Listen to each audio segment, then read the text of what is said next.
glory and all that shit. And Weidman never really got into that. He was just into smashing people. Yeah. Smashing, yeah. Just Khabib, smashing people. Like Khabib. I'm going to smash your boy.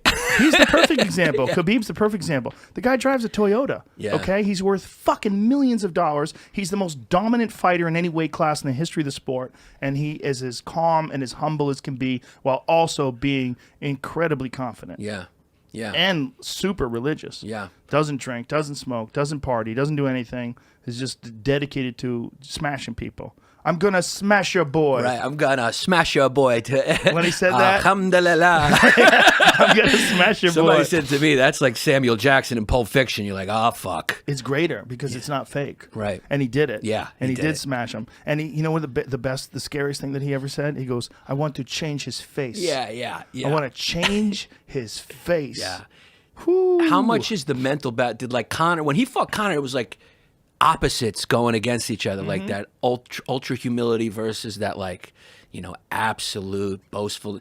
Well, like, do you think Conor knew before? Just no, like you think he thought went he was in? going to win. And look, Yeah. he won a round with Khabib.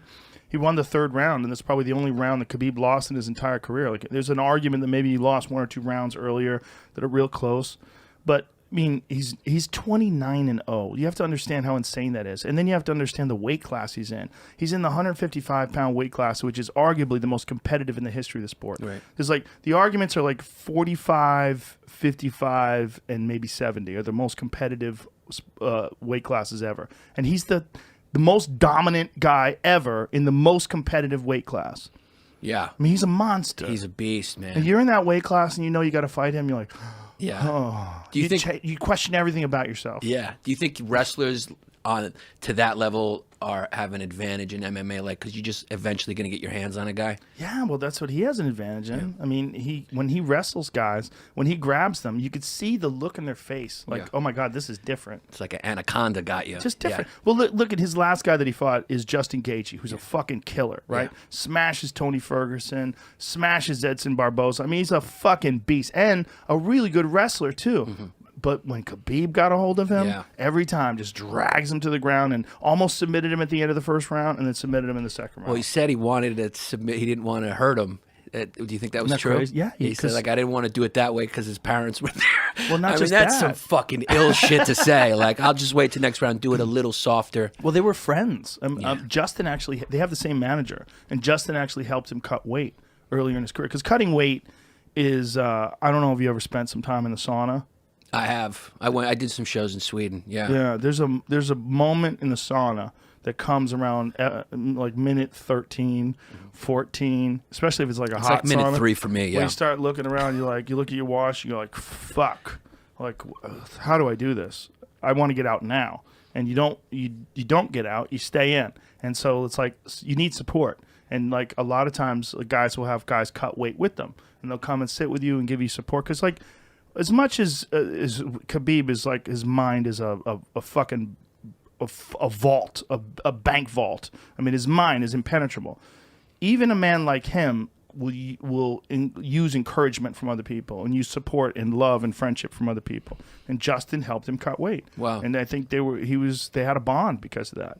So when he fought Conor, he wanted to change his face. He wanted to smash. Smash your boy. And with Gaethje, he's just like, I'm going to beat him, and I'm going to beat him the way I would beat a friend. It's like you're beating up your brother. Yeah. Like you go like, you know, I'm going to hurt you, but not you're my brother. So it's going to like, I'm going to do it so you can. He went to submissions faster than he has in any other fight he's ever had. God, he's that good. He's that good. He almost caught. He fought with a broken toe too, by the way. Wow. Snapped. Like he took they showed an X-ray of his toe after the fight. He broke his toe in training. Right. And a lot of guys would have pulled out of that fight. If you looked at the fight, I watched it yesterday actually while I was working out. He had his toes taped together. Right. That's it. That's the brace. Right. That's the cast. Right. A little piece of tape connecting his toes Because when together. you break your toe, that's all you can do, right? Is really just tape it up. He's an extraordinary human being, and it's his mind. It's his body obviously is ridiculous too, but his body is ridiculous because of his mind. Yeah. You know? And he just comes from a place that, like,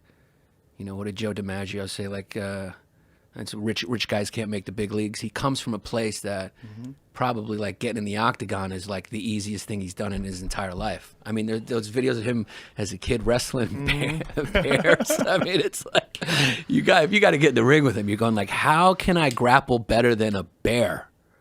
And as much as we're talking about wrestling, he impressed me stand up. Like, oh yeah, he cracked Conor with that big right hand. He stood up enough to just say, you know, I'm going to sit here and take a few, and I'm going to give a few. But then he went to probably what his game plan was, I would assume. Well, you have to stand for a little while because if he just shoots in, he'll get caught with a knee or caught with a punch rushing in. But he landed the bigger shot. There was one big giant shot that was landed in that fight, and it was by hand. Yeah. And Conor hit him with some pretty good front kicks to the body and some other things, but didn't really get much off on the feet. Not like classic left jabs that just break people down. Yeah. And on the ground, he just got mauled. And it's one of those things where you see that guy, in the beginning, guys fight him off a little bit, and then as the fight wears on, he just gets more and more dominant. They get more and more exhausted. Really, this fight just makes Al Iaquinta look like a god. I mean, that's the most impressive thing about it. Al Iaquinta went 5 rounds with him, stood toe-to-toe with him, and, you know, gave him at least a struggle. At least he gave him a bit of adversity. Yep. You know, managed to survive on the ground much better than Conor did. Managed to get back up to his feet. Managed to stuff a bunch of takedowns. And on the feet was a real threat. You know, I mean, obviously Khabib didn't prepare for Al Iaquinta. He prepared for Conor. But Al Iaquinta didn't even prepare for 5 rounds. He only prepared for 3. So there was so much to that fight. What do you think will happen with Conor now? I'm worried what happens with Khabib. Yeah. I hope they sit everybody down and they go, look, everybody's all right. Come on. Yep. You know? So yeah. The guy who rushed in the cage and punched Conor in the face, that guy should be in the most trouble. Because, you know, the guy just fought 4 rounds, got the fuck beaten out of him, got choked. I heard a lot of people, there's a lot of silly non-experts out there saying that that wasn't a choke or that wasn't a neck crank. They don't know what the fuck they're talking about. That is absolutely a neck crank. When someone gets their arm around your head like that, and then what they do is they grab it like this, and they pinch the elbow. They put the forearm on his back like this. So as the arm is across the neck, and then they grip it like this, and the forearm goes into the back. And as you're pulling like this, you're pushing with your forearm and yanking with your hand. It is a terrible neck crank. They call it, Dean Lister actually has a video on it. He calls it the fulcrum choke. And it's a nasty choke. So, you know, I thought he was going under the neck. Here, you can see it here. Dean Lister, who's a world champion, Brazilian Jiu-Jitsu black belt. And that's my friend Hans Molenkamp behind him. Now, watch how he does this. See how he's grabbing a hold of it. And what he's going to do is he's going to clamp his hands. See how he grips his hands? Yep. And so it crushes he's the doing esophagus. it like this. No. You can go right over your face. It can go over your neck. It can go over your face. It can go over your fucking cheekbones. It doesn't matter. It doesn't even have to go under the chin. If it goes under the chin, that's awesome. But you see what's going on with his forearm? See how he's pulling with his arms? Yeah. Lever arm. Or you could do it. Some guys do it like this, but I think this is probably the best way to do it. But as you're right here, this part just digs that elbow. Yeah, perfect. Perfect example. See, he's pulling on it with his right arm, and then his left arm is pushing down with his forearm on Conor's shoulder. It is a nasty, nasty neck crank. And your head is getting popped off. And first of all, that guy could squeeze the shit out of you. All you have to do, there's a bunch of guys who could put you to sleep like that. Marcelo Garcia's one. He puts guys over there. Like, it's crazy, right? Like, they flew him over there for that. Yeah. Well, he's got a lot of money. Yeah. Hey, Anatomy Fighter needs sponsors. Didn't he give Khabib like some crazy Mercedes when he won? I think I saw that on Instagram. He got like a gift. I think he gave him some crazy S-Class. Khabib getting that Dubai money now, though. He always in Dubai. I mean, since his fight, he been in Dubai how many times? What's he doing over there? Speaking, things like that. I mean, when you're one of the most famous, I think he's like top 15 and the most famous athletes now. Well, for sure, and definitely the most famous Muslim athlete. Yeah. Yeah, so I mean, and the only UFC champion that's undefeated, other than John Jones, who should be undefeated if it not for that one fucked up disqualification. After spending time with Khabib in Dagestan, like meeting his father, going into the mountains and things like, I just don't see nobody beating him. I'm sorry what you throw at him. In what way? I just feel like just his pedigree of where he's from, it's nothing that's gonna break that guy. it's not, you can't, what are you going to do?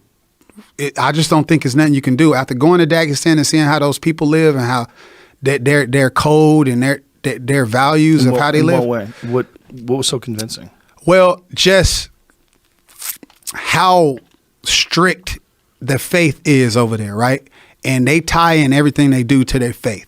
It's sort of like how Ali was, like, I'm not going to lose because of Allah and things like that. And I truly believe after seeing like just the camaraderie over there, the gyms they train in, the mountains, everything that makes this guy, it's nothing in an octagon that someone is going to do. Like, that's going to beat Khabib. Like, everything can happen. A fluke can happen. We see it all the time. But I just feel like mentally, there's nothing that's going to break Khabib. Like, I feel like if he was ever in a situation where he had to tap, he wouldn't. Like, he would just have to put him to sleep, because I just don't think that's possible. Like, to beat him, I honestly feel like Khabib can't lose. I just don't see nobody beating him. I've been in locker rooms of fighters and you got a butterfly feeling and things like that. Like when he fought Conor and I was in a locker room, Khabib was FaceTiming his people in Dagestan laughing, and Javier Mendez is like, let's get focused. Let's get focused. Let's get focused. Khabib is not caring. Wow. Khabib just ready to go, right? When Tony Ferguson was fighting Pettis, he like hit mitts with Javier, and Khabib just looking up to the screen. Javier was like, let's get focused. Let's get focused. Khabib don't care, man. It's a different level. He always said that's like his favorite thing. This is a different level. That's what I love about him, man. It's like people are obsessed with the fighter. I like Khabib as a person. And that's the thing that I get out of this anatomy of a fighter. It's like just hanging out with this guy. Like if you ever watch my series, I never really talk about a guy's fight coming up. Like if you ever watch Anatomy of a Fighter, it's not about your opponent. It's just about your life. Because I felt like when I created it, I felt like these organizations wasn't promoting fighters all the way. And not, yeah, they're going to promote the top fighters and things like that. But what about the guys that are 2-1 in the UFC, not ranked like they in the UFC? Like they may get cut after a couple fights. Like what do they have left after that? And I was just like, let me create this series instead of a documentary and just continue to build this and follow these guys' lives. And that's all I really wanted to do. It was no hidden incentive where I was like, I'm going to make millions of dollars off this. I'm going to end up on the Joe Rogan podcast. It was like, I love following these fighters and telling their stories because it's sort of like similar to my journey. You know, these guys are, what was the guy that just fought Duran Wynn in Greenville? Eric Spicely or whatever his name was. He tweeted like, "Oh, they got fighted tonight." Right. He was like, "I had minus 270 in my bank account." Yeah. I've been there, Joe. So that's why I get the passion out of doing it, because I've been there with these fighters. At this point in my life, I've paid for fighters' flights in hotels because they couldn't get a hotel. Like these fighters know that. Some of these fighters know that, to where I'm able to help them. And I'm funding this all on my own, breaking myself. So I'm just thinking on myself like, you doing this for a specific reason. You're passionate about it and you want to tell these guys' lives. And I just really wanted to offer another glimpse into fighters' lives other than fight week. If you flew to Phoenix for 3 days to do comedy and get a hotel, and you know how expensive flight, and like, so imagine me funding this on my own if I want to go somewhere for 3 days. Well, especially Dagestan.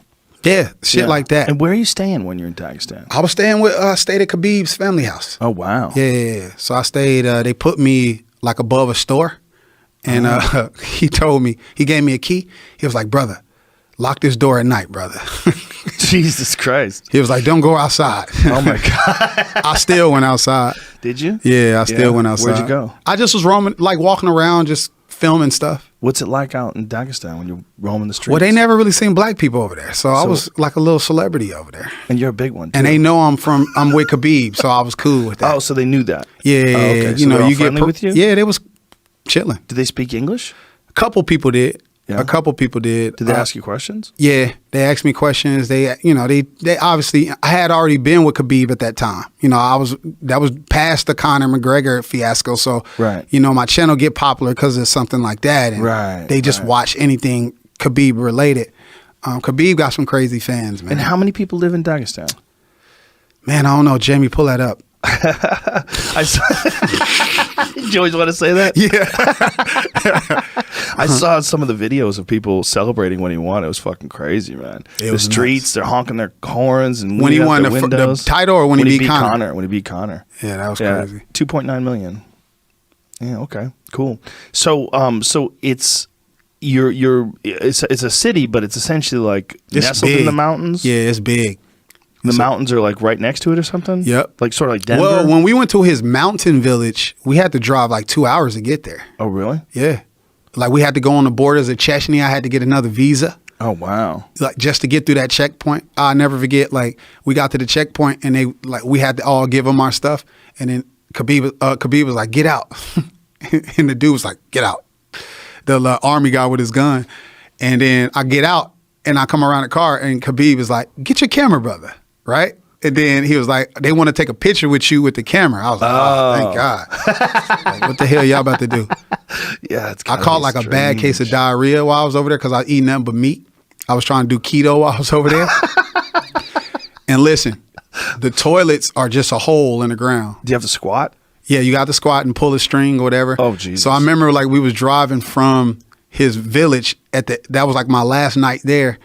And I was destroyed. I was like, and we got 2 hours. Oh, and no. we like stopped a couple times to eat and pray and all that stuff. Like, you know, I remember like I was suffering and Khabib like filming me with his phone laughing. Look at his brother. He's about to shit himself. And I remember getting back to the place where I was staying in Dagestan. Oh my God. I probably lost like 8 pounds. It was crazy, man. It was a crazy experience, man. It was a crazy experience in Dagestan. That's life-changing. It changed my life. How long were you there for? 9 days. Wow. It changed my life. Really? Yeah, because when you in this type of industry, everybody materialistic. We all want nice things. We want to live in nice places, want to drive nice cars. I do. Most people do. Want to live nice and comfortable. And I saw just how happy these people was just living their lives. Like I went to his village. I went to his mountain village, and I was in his city. And I saw these people were just happy. And maybe on the outside they was happy and maybe they was dealing with other things that we don't know about. But I saw familyness, brotherhood, and I had a little bit of respect for their culture. Like obviously with Islam and things like that, there's so many different sects that makes it bad. Just like with Christianity and people in the Catholic community and the priest and everything. Sure. And that's my experience with the Islamic community, being around Khabib. So that's the only thing that I can go off of. And obviously everybody see Muhammad Ali and he praises and things like that. But I had a newfound respect for just the simpleness of that. Like Khabib, I thought honestly Khabib was going to retire after he fought Conor because I talked to him a little bit about that. And because he don't want much. What did he say after the Conor fight? No, before the Conor fight. Before? He was just like, what do you think about me retiring after the Conor fight? And I was like, man, you do what you want to do. I can't tell you. He was like, I mean, I'm going to have money. What else do I need to do, right? Because he obviously knew that was going to be the biggest fight ever. So how much did he make for that fight? I don't know. Well, remember they took his check, right? But obviously he got a lot of money for that. Yeah, they gave him a Conor, I think Conor had $4 million check. Yeah. And then Khabib had a $2 million check. And then obviously they had the pay-per-view points. Right. So I was like,